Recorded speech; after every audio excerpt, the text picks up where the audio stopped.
माढा, बारामती, शिरूर आणि सातारा हे 4 लोकसभा लढवले होते। त्यापैकी सातारा अत्यंत थोडक्या मतांनी जागा गमावलेली होती, पण माढा, बारामती आणि शिरूर हे तीनही जागा मोठ्या मताधिक्याने जिंकलेल्या होत्या। पुणे जिल्ह्यामध्ये लोकसभेच्या दोन्ही जागा या मोठ्या मताधिक्याने जिंकलेल्या होत्या। त्या अंतर्गत येणाऱ्या 12 जागांपैकी एकही जागा पवारांच्या पक्षाला जिंकता आली नाही।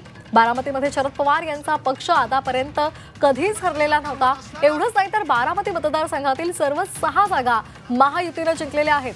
पुणे जिल्ह्यामध्ये केवळ वडगाव शेरीची जागा राष्ट्रवादीला मिळालेली आहे, त्यामुळे पवारांच्या वर्चस्वाला धक्का पोहोचलाय। सातारा जिल्ह्यामध्ये आणि कोल्हापूर जिल्ह्यातही पवारांच्या पक्षाची पाठी कोरीच राहिलेली आहे। सोलापूर आणि सांगली जिल्ह्यामध्ये काही प्रमाणात बूज राखण्याचे काम हे सध्या केलेलं पाहायला मिळते। सोलापूर जिल्ह्यामध्ये त्यांना 4 जागा मिळाल्या, तर सांगली जिल्ह्यामध्ये 2 ठिकाणी तुतारीची सरशी झालेली पाहायला मिळाली।